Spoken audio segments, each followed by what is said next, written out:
Welcome back to Western Tales Official. And before we unfold this unforgettable frontier story, smash that subscribe button and ring the bell so you never miss a beat of the untamed West. In the high lonesome country where the Rockies begin to pinch the sky, there lived a mountain man named Gideon Royce, who spoke more to horses than he ever did to people. Gideon stood 6 feet and 5 inches in his moccasins, with shoulders that could fill a doorway and hands that had gentled 100 frightened foals. He made his living trapping beaver and running a few rangy cattle up on Thunder Ridge, trading pelts in the settlement of Broken Pine only when necessity forced him down. The townsfolk considered him half wild but harmless, a silent giant who tipped his hat to the ladies and never once darkened the saloon door. One biting November evening, when the wind carried the smell of early snow, Gideon was riding the high trail back to his cabin when his horse suddenly balked near the old Callaway spread. The Callaway place had been abandoned for years, but a thin ribbon of lantern light leaked from the leaning barn, and a sound caught on the air that made Gideon's blood run cold. It was the keening wail of a newborn infant, thin as a kitten's cry, and beneath it the ragged sobs of a woman utterly alone in the world.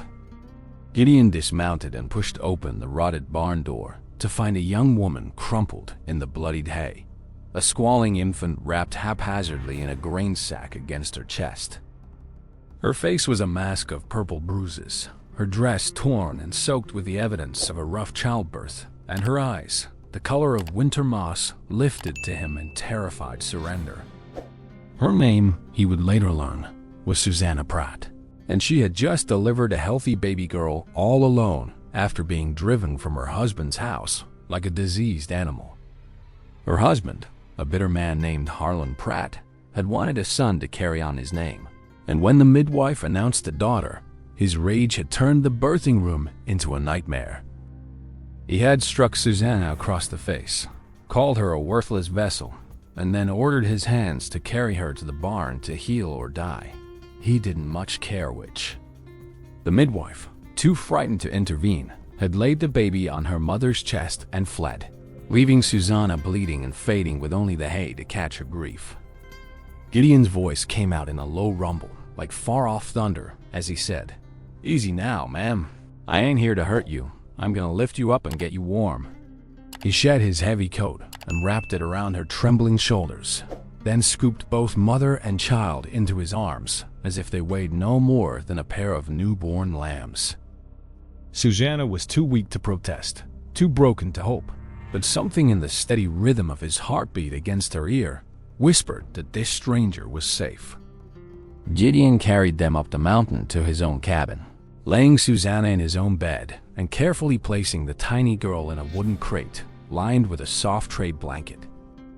He built up the fire until the whole cabin glowed like a forge, then heated water and brought clean cloths, his enormous fingers moving with the delicacy of a man who had set a hawk's broken wing. For 3 days and nights, Susanna burned with fever, and Gideon stayed awake, spooning broth between her cracked lips and rocking the fussing baby against his chest until she slept.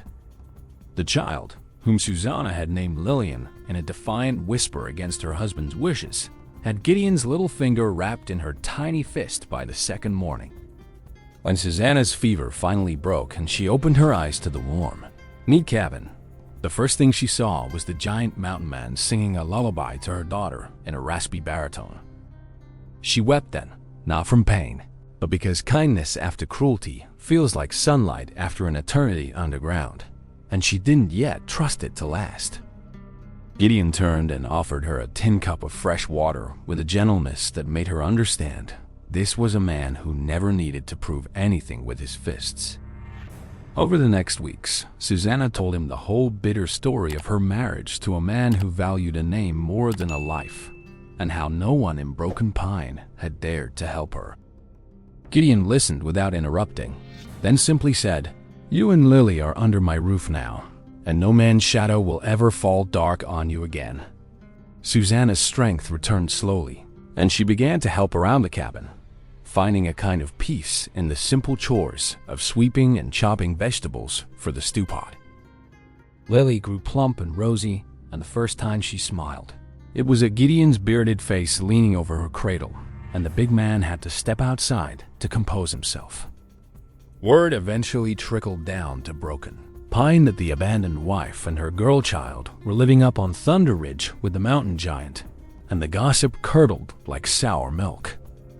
Harlan Pratt, drinking himself deeper into bitterness at the Silver Spur, began to loudly declare that his runaway wife and the brat were still his property, and he meant to reclaim them. When this threat reached Gideon's ears through a friendly trapper, his expression didn't change, but he spent the afternoon splitting a winter's worth of firewood with single blows. The very next Sunday, Harlan and two of his hired men rode up the mountain trail with whiskey on their breath and rope in their saddlebags, intent on teaching the hermit a lesson. Gideon saw them coming from a mile off and simply stepped out onto the porch of his cabin, positioning himself between the approaching riders and the door where Susanna hid with Lily. He didn't hold a rifle or a knife. He just stood there with his arms folded across his chest like a mountain range that had been there 1,000 years and wasn't about to move. Harlan reined up and began shouting demands, calling Susanna names so vile the wind itself seemed to hiss, and his hired men fanned out with nasty grins. Gideon let the tirade finish, then spoke a single sentence that carried more weight than a whole sermon. "You'll turn your horses around and ride off my land now." When one of the hired men spurred forward and raised a quirt to strike, Gideon caught the leather strap mid-swing and gently pulled the man clean out of his saddle with one hand. The hired hand landed in the dust, stunned but unharmed, while the other man's courage evaporated like morning fog, and Harlan's face went from crimson fury to ashen fear. Gideon helped the fallen man to his feet and said, "I'm not a violent man, but I am a determined one, and those two souls inside are under the protection of my very life." He then looked Harlan directly in the eyes and added, "You will sign a paper of divorcement and relinquishment of all paternal claim to the child, witnessed by the preacher down below." Harlan sputtered about his rights, but a slight shift in Gideon's stance, just a tiny flex of those massive shoulders, silenced him faster than a pistol shot ever could. The three men rode back down the mountain, and by the end of the week, a legal document arrived at the cabin, signed by Harlan Pratt and the circuit judge, who had heard the story with disgust. That evening, Susanna sat on the porch watching the sunset paint the peaks, and she asked Gideon why he had done all this for a stranger with nothing to offer in return. Gideon took a long moment before answering, then said, "A man's measure isn't in what he takes, but in what he shields from the storm, and you and Lily are the first real home I've ever known." Susanna reached over and placed her hand on top of his, and for the first time since her wedding night, she didn't flinch at the touch of a man's skin. As spring returned to the high country, Gideon built an addition onto the cabin, a proper room for Lily with a window that faced the sunrise and a cradle made of polished pine. They began to fall into a rhythm of shared glances and unspoken understandings, the kind that make a cabin feel less like a shelter and more like a sanctuary. Gideon would take Lily on morning rides in a carrier strapped to his back, pointing out the names of every bird and flower until she giggled with delight.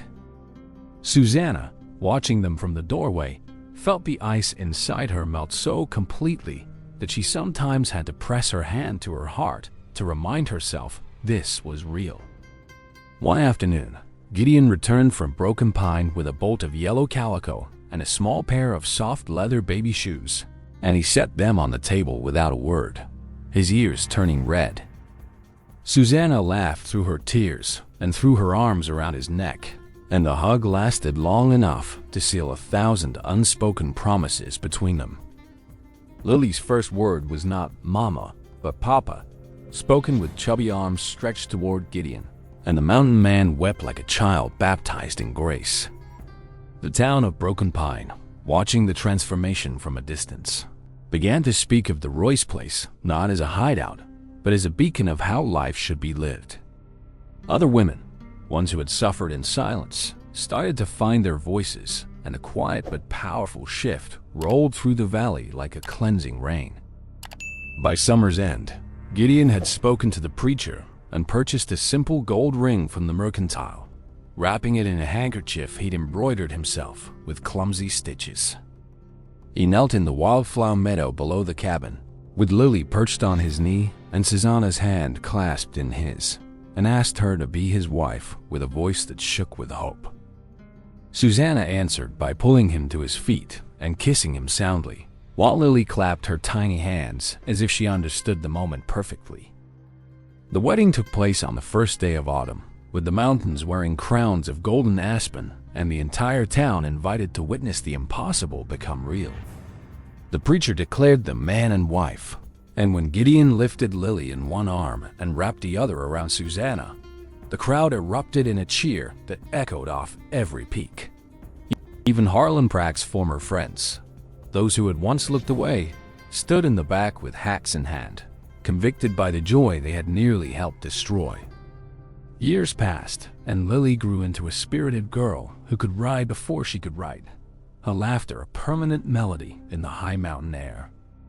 Gideon and Susanna added 2 more children to their cabin, a boy and another girl, and the giant taught them all that strength meant gentleness and loyalty meant everything.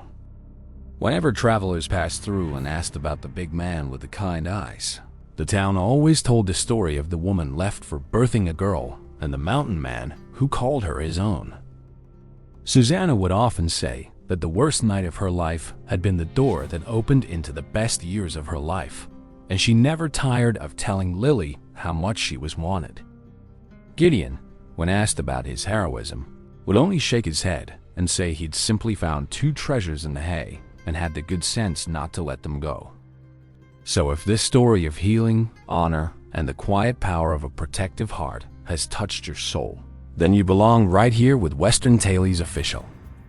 We invite you to share your thoughts in the comments below, because every voice in this community adds its own warmth to the campfire we gather around. Give this video a hearty like if you believe every woman deserves a champion, and subscribe so you never miss another legend from the untamed frontier. Until next time, keep your heart as open as the prairie sky, and remember that the best families are often forged in the fires where others saw only ashes. Ride on, partner, and may the stories you hear tonight fill your dreams with the courage of those who came before us.